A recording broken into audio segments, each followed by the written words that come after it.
Olá pessoal, tudo bom? Bem-vindos à nossa primeira atividade prática da parte de classificação de padrões. Hoje a gente vai ver dois algoritmos aí, como que a gente consegue implementar dois algoritmos bem interessantes aí, bem simples de serem entendidos, que a gente viu aí nas últimas aulas, que é a regressão logística e o KNN. Então a gente vai aqui para o nosso ambiente de desenvolvimento. A primeira parte aqui é importar as bibliotecas, né? Aqui eu importei diversas bibliotecas porque eu vou utilizar essa segunda parte aqui vai ser utilizada ao longo de todos os outros as outras atividades práticas que a gente for fazer desse capítulo. Mas aí não se preocupe com todos esses importes aqui, à medida que a gente for avançando aqui nesse notebook, a gente vai entendendo aqui o que cada um deles aqui quer dizer. A princípio só se preocupe com essas primeiras aqui, que é o NumPy, Matplotlib e o Pandas, né, que é a nossa trinca básica aqui para a gente fazer visualização e tratamento de dados. Então, beleza, a gente vai fazer a leitura aqui do nosso dataset que a gente trabalhar. Esse aqui é um problema real, né? Se vocês lembrarem, esse é o dataset aqui. Ele agora é o dataset completo, né, que a gente vinha utilizando no capítulo aí de pré-processamento de dados. Ele contém aqui User ID, Gender, Age, Estimated Salary e Purchase, né? Então é como se a gente estivesse tentando criar um problema de classificação para a gente avaliar se uma pessoa vai comprar ou não um determinado item. E a gente tem à nossa disposição aqui alguns atributos. Quando a gente dá um dataset.info, a gente vê aqui que a gente tem aqui 400 entradas, né? A gente tem aqui variáveis numéricas, variáveis categóricas. E como o nosso problema aqui, a nossa variável de decisão, aqui, a nossa variável que é resposta, é uma variável categórica, a gente está num problema aqui de classificação. Bom, pessoal, a primeira parte aqui que eu gostaria de fazer é, para fins de simplificação, como a gente vai fazer alguns plots aqui bidimensionais, a gente vai utilizar somente Age e Estimated Salary para tentar prever se uma pessoa vai comprar ou não um determinado item. Então a única coisa que eu vou fazer é fazer um slicing aqui no meu dataset original para eu pegar somente as minhas colunas aqui de 2 até 3, né, de índice 2 até 3, que é o 0, 1, que eu estou pegando justamente Age e Estimated Salary. E o meu y, que é o meu vetor aqui da minha variável target, é justamente aqui a minha coluna de índice 4 aqui do meu dataset. E eu estou pegando aqui somente os valores, né? Então estou pegando isso aqui como se fosse um NumPy array. Para verificar se o que eu fiz está certinho, eu só estou printando aqui as 5 primeiras linhas, né, 5 primeiras amostras aqui desses arrays que eu gerei. E o meu x é justamente aqui age e salário estimado. Bom, como a gente já viu, né, a primeira coisa que a gente tem que fazer quando a gente está trabalhando com um problema real é dividir em treino e teste. Por que a gente tem que dividir em treino e teste? Porque todas as outras manipulações que a gente for fazer, se a gente for normalizar, se a gente for tratar alguma questão de dado faltante, é bom que a gente faça sempre no treino, para a gente evitar algum vazamento de dados, de informações que são do teste e sendo influenciadas aí no nosso dataset de treino. Então a gente vai utilizar a nossa função trainTestSplit, que ela foi importada aqui, né? Então trainTestSplit ela está dentro de Model Selection. Então quando a gente vem aqui, vamos dividir em treino e teste. Eu estou utilizando aqui 25% das minhas amostras aqui, os meus exemplos, melhor dizendo, né, para teste. O random state aqui é igual a 0, né, que é a semente do gerador de número aleatório. E tem um parâmetro novo aqui que é o stratify, né? Se a gente for olhar na documentação aqui o que esse stratify faz, ele mantém a proporção da minha divisão dado um determinado atributo que eu estou passando aqui como referência. Então o que ele está fazendo aqui, como eu estou passando stratify igual a y, significa que ele vai dividir em treino e teste, mas ele vai manter as proporções aqui do meu array y no meu conjunto de treino e no meu conjunto de teste.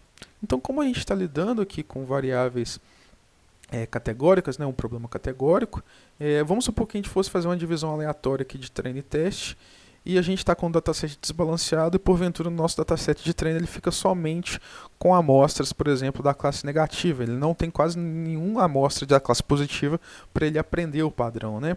Isso pode ser um problema. E pode ser o contrário também, né? A gente utilizou todos os nossos exemplos de amostra positiva no treinamento, não sobrou nenhum para o dado de teste. Então o stratify aqui, se a gente lembrar lá da nossa aula, né, de amostragem, ela é como se ele estivesse fazendo uma amostragem por estratos, né? Então ele dividiu aqui, e o extrato que a gente está considerando são as classes aqui 0 e 1, são as classes aqui que a gente quer prever, e ele está mantendo as proporções de zeros e uns, né, em cada uma dessas classes, tanto no treino quanto para o teste. Então é importante a gente passar isso aqui quando a gente estiver trabalhando aqui com problemas de classificação, para a gente não incorrer em nenhum problema aí na hora que a gente estiver fazendo a divisão em treino e teste.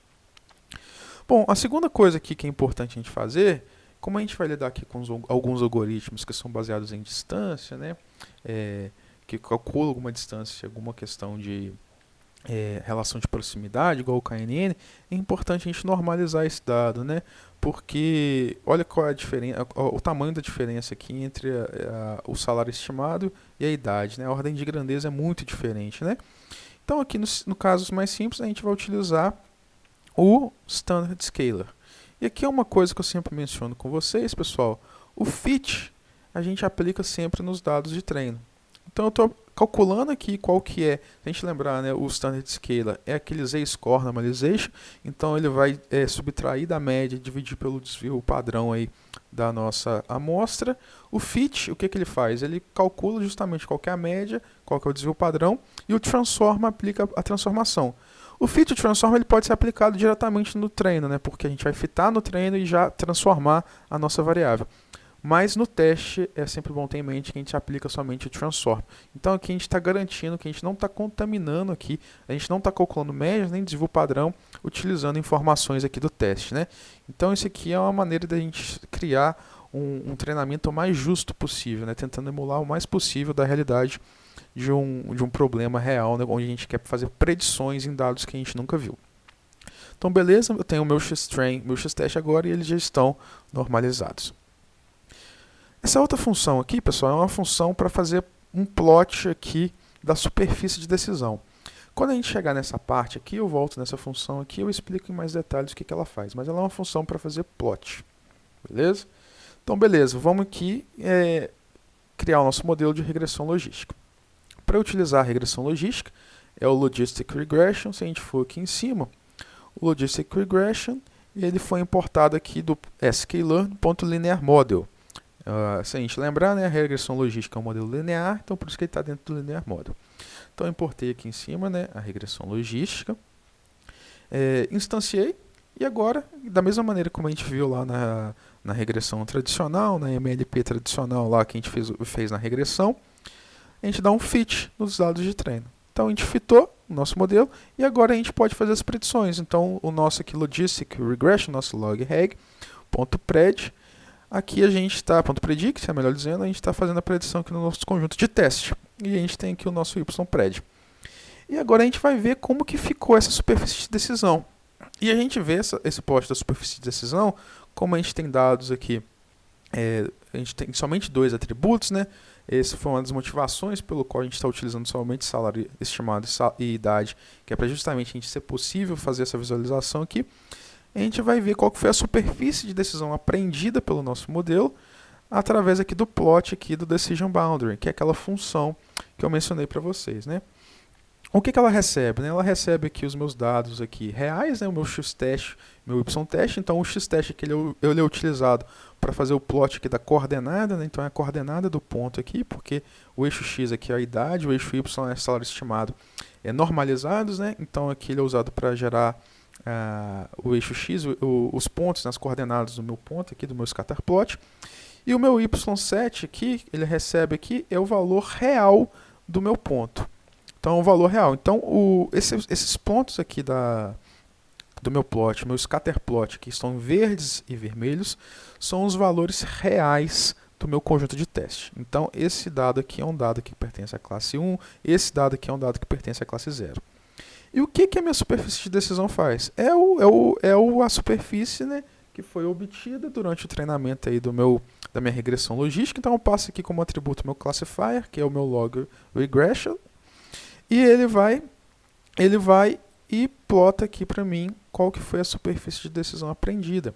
Então, essa área achurada aqui em vermelho e essa área achurada em verde é o que o meu modelo está falando que as classes são classificadas, né?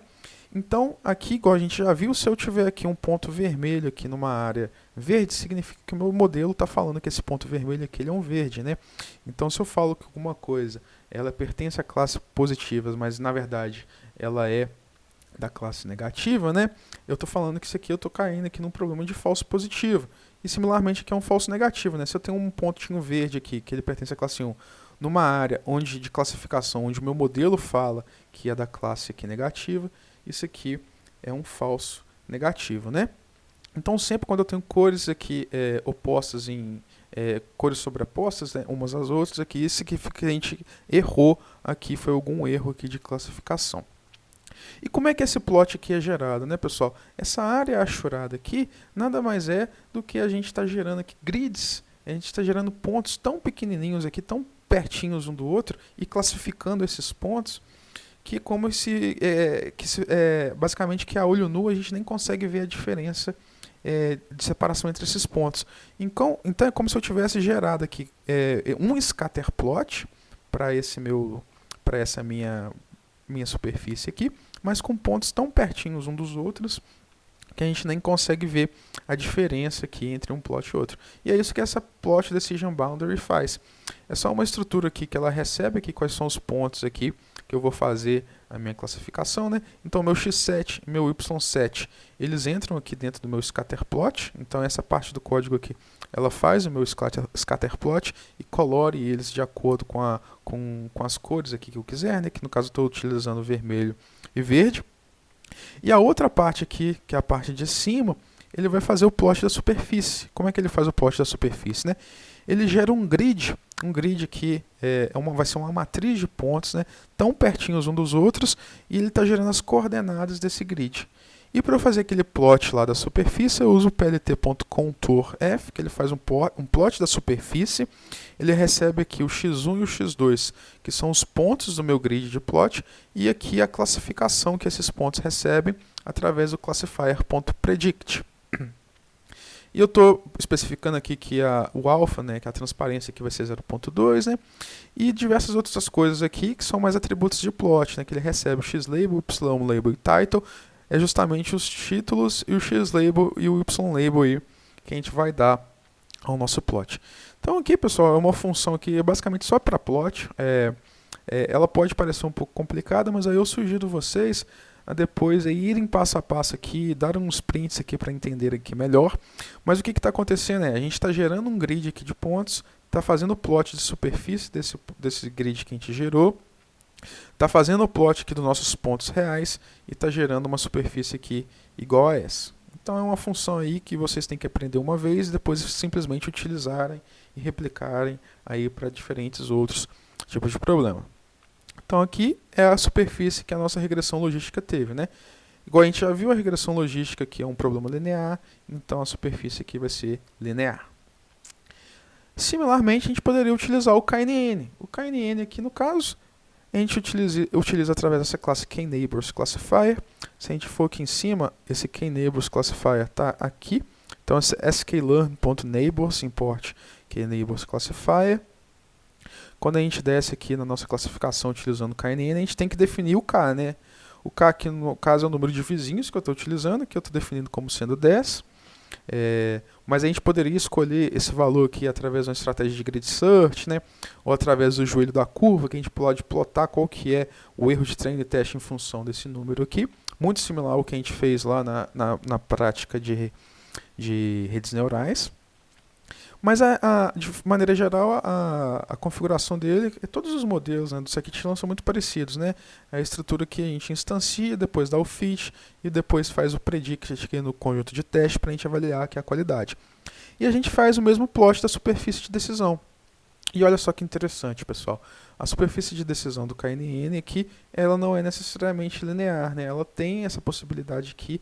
O KNN tem a possibilidade de inserir esse tipo de complexidade aqui no nosso dado, de forma a tentar chegar aí num melhor poder preditivo, né? É lógico que a gente tem que ter em mente a questão do paradoxo entre viés e variância, né?